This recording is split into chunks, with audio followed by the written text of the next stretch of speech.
important to check the dates on your tires before you get them put on, because sometimes the dates are off, and that says the 46th week of 2022, and there was one over there that was 2020, so we're not putting on new tires just to have them be 6 years old.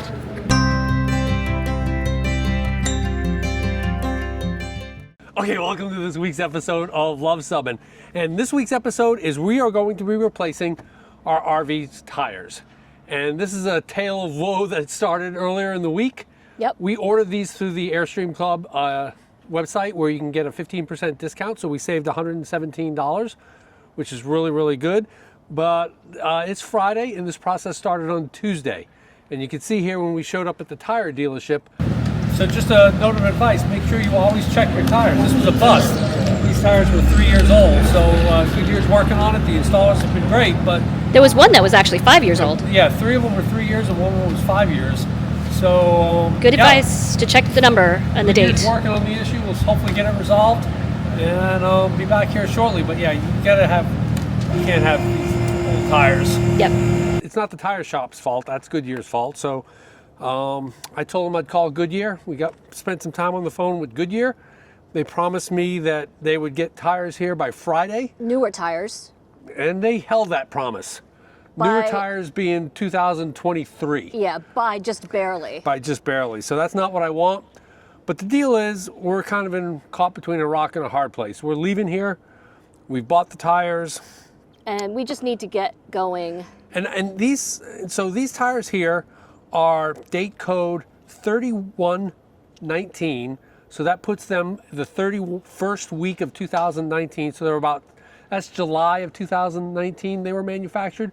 They were put on the rims October of 2019, and if you want to check out that video when we did it, you can check out wherever that video. So they've got about 6 years and 4 months on them. Goodyear recommends replacing the tires at 6 years, and I know Airstream addicts, everyone, the internet world is vibrating right now because everyone's freaking out saying, no, it's 3 years, no, it's 4 years. 6 years, you're way out there. No, that's what Goodyear recommends. They recommend 6 years. So we're 6 years, 4 months from the date of manufacture, or about 6 years, 1 month from when they put on the rim. So we're within, to me, that's within specification. That's close enough. Yes. More importantly, though, is that these things have 62,699.8 miles on them. And that's a lot without more. A blowout or anything. Yeah, in fact, in 138,000 miles and 23 years, we've never had a tire blowout, we've never had a bubble, we've never had a blister, never had any issues with the tires. So, and I have a feeling, I know why, but we won't get into that. We're not going to hijack this video. But what happens is with that level of mileage, even though they're at about their normal replacement age, they start to get these little cracks that you can see here. And these little cracks, what they do is, that's not the problem, the cracks themselves, but the cracks, according to my tire guy, will let water into the tire inner structure, begin to rust the belts, and begin to collapse the inner structure of the tire. Once that happens, once that rusting and corrosion takes place, then you're much more likely to experience the kind of blowouts that people see, that you read and hear about on the forums all the time. Yep. So it's not perfect. We're going to get on with Goodyear, because for them to say that the youngest tire they have, which is what I requested, yes, in all the state of Georgia is 3 years old, is unacceptable. Yeah, but did they not manufacture anything and send to Georgia? I Anything newer than that? Completely hard to believe. I find this completely a failure on Goodyear. And unacceptable. And you guys have known, if you've been on my forums, we've got Goodyear on the truck. I absolutely want Goodyear ST tires. I do not want the truck tires on my trailer. And I've been a proponent of Goodyear Endurance, but right now the Goodyear Tire Company is not on my high list of people. Right. But so we're going to follow up with them, because we should not be paying full price for we're going to try and get all that stuff. Old. And that'll be, I'll put out another video once that happens. And but we'll see that. Let's go ahead and get these tires off. So we're doing something different. What happens with the 3Ds of being different, dumb, or distracted? More likely to be making mistakes. So we're making sure that we're doing this slowly and calmly. And yes, we've raised the jacks. We've put the bottle jack behind where it says in our manual to jack it up. And one of the things, how I do my tires, if you watch that other video, is I take them 2 off at a time and take them to the tire store myself. That way I don't have to get into an argument of our insurance won't let you jack it up, we have to jack it up. It also lets me put the right torque on the nuts. And so that's the way I do it. I've taken my TPS monitors off, and this time I think we're gonna try and get metal stems. All right, let's go ahead and get these things off, get to the tire store, and go from there. Go from there. Sometimes life deals you some stuff, but you just gotta sometimes deal with it. Yep, make the best of it. Yep.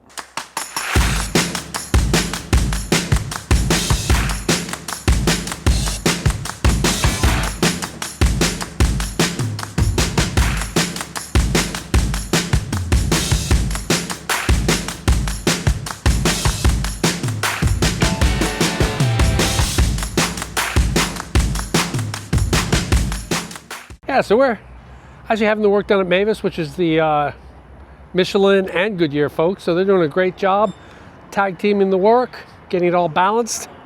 And yeah, so one of the things that I do is when I've learned is I'd love to get video, but I don't want to videotape a technician who's working. Then that makes them distracted. And what happens when you make a mistake is when you're distracted, as we've said many a time. So yeah, we're just going to let them do the work, but they're doing a great job.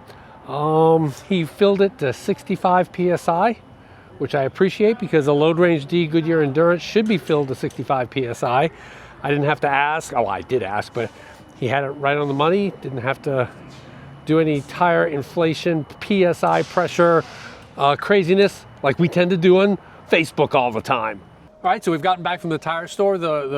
You can see how the sub is up here. This is also a good time to inspect our frame, which looks perfect. I love our new brake and drum. Check out last week's episode for when we changed out our brake to the new Dexter. You can see the Dexter sign there. Yep. You know, and just the little touches like how they put the little zip tie there to hold the wires so that they're not flopping in the breeze type of thing. Yep, that's good. So that was from Hill County Auto. Yep. So now we're going to finish up this job here and get the tires back on, and then we'll talk about torquing the tires and putting the TPMS on. Sounds like a good plan.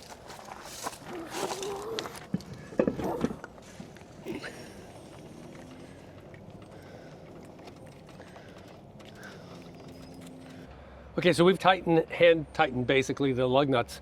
And the next step is to torque the lugs in a star pattern to the specified torque in foot-pounds. And this is why I always question when people get onto the forums or Airstream Addicts and they say, hey, what should I tighten my lug nuts to?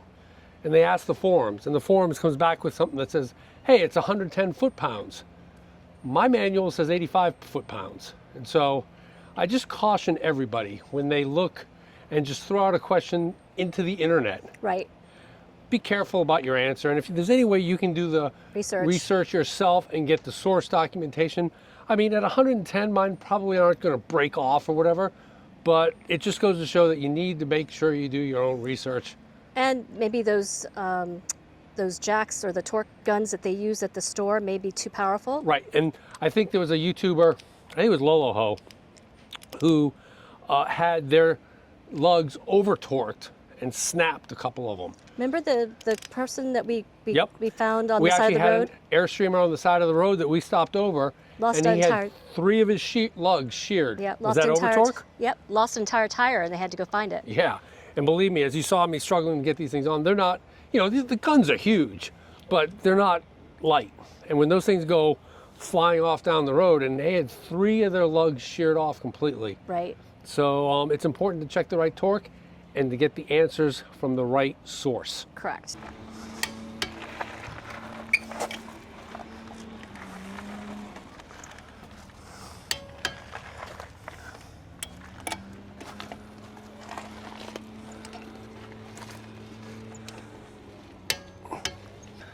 And after this, you have to torque again at 25 miles.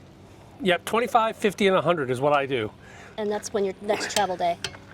We'll show that tomorrow. So the final step in our tire installation is to make sure the pressures are correct. Now, when I asked the technician, he said 65 PSI, but I just checked them manually, and there's some fluctuation there. They're not all exactly at 64, 65 PSI.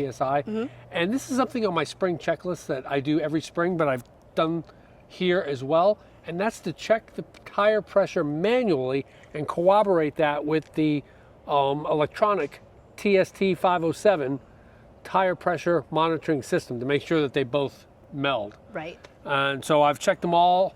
Some of them were a little off, so we're going to go ahead and fill them up. Now, the temperature here is 76 degrees, and this is close to being the golden temperature for filling your tires. When tire engineers at Goodyear work with Airstream to set the recommended pressure for each of their vehicles, they do so at a standard temperature of 70 degrees. We all know, according to the Guy-Lussec gas law, that you lose or gain 2 psi for every plus or minus 10 degrees in ambient temperature change. Okay. So if you set your tire pressures at 70 degrees at 65 psi, you come out at 60 degrees, you can pretty much rest assured that you're going to be at 63 psi. And we're going to go ahead and fill her up. All right, let's go. That little gadget's kind of cool, This right? thing's great, yeah. So the last step is to install our TPMS system, and you can see we've got the metal valve stems. That's new, right? It is new. And the important thing to remember about metal valve stems is that they are not required for the cap style sensors, which I have. They are required for what they call the flow-through sensors, which are the ones that you can add air to without removing the cap. Those are required to have metal valve stems. These are not. Okay. And I've got over 100,000 miles running on rubber valve stems without any issue whatsoever. So, and I talked to the TST guys, and they say that they do all of their testing with rubber valve stems. So, okay. Of course, you get onto the internet and you say they're better. They are better, but they're not needed. And somebody says, "Yep, I had rubber valve stems and blew up all my valve stems within 5,000 miles." So, again, you take what you can with the internet. Yep. Just as an aside, we set our tire inflation alarms at plus or minus 20% of the cold inflation pressure. So, and that's actually some science into there. Goodyear and Airstream working together set the tire pressure for these load range D tires at 65 psi. So 20% minus would be 52, 20% plus would be 78. And the reason I think that's a good setting is because, as we said, you lose 2 psi for every 10 degrees change in temperature. The pressures are set at 70.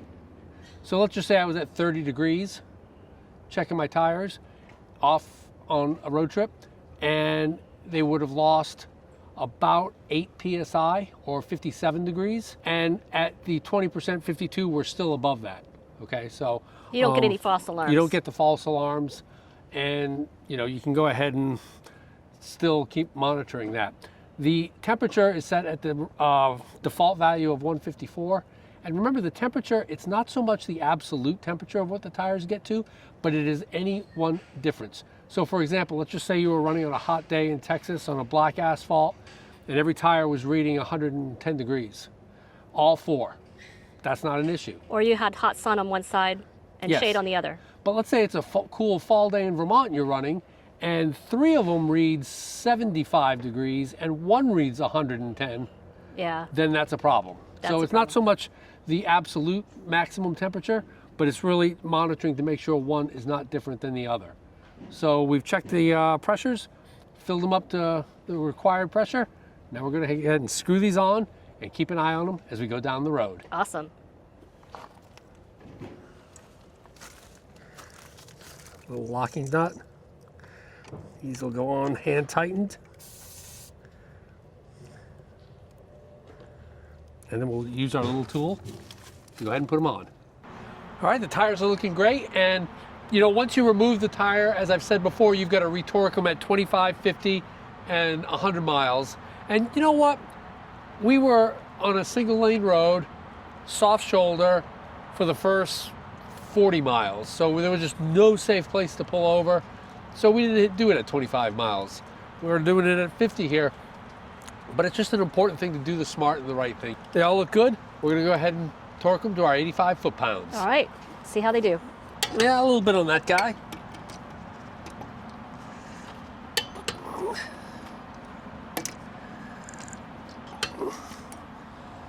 So how they doing? Good, just a little bit. So it's a good idea to do it at least at 50, if you can do it safely. Yep. We would have stopped at 25 if we had been able to do it safely. And we are on our way to Skidaway Island State Park. And those they're pretty cool. The metal valve stems. Again, I've gone over 100,000 miles with rubber, but pretty cool. So what's the difference as far as performance? Is there any difference? So the rubber valve stems because they're flexible. The centrifugal force as your tire rotates will bend them out a little bit, and that'll increase the probability of them at some point cracking and failing and letting all the air out. So these won't do that, but again, it's better, not needed. There's nothing like the smell of fresh rubber in the morning. New tires, what do you think? I think they're doing well. It makes me feel better to know that we have some good tires and new brakes on our rig as well. Because we're going to be putting a lot of miles on this year and next year. Yes. So if you like this video, Give us a big thumbs up. if you think we've earned a subscription, click to subscribe. And comment below if you've done any major change-ups or maintenance while on the road. Or how often you change your tires. I would love to know whether it's 6 years like us or whether you do it like your underwear.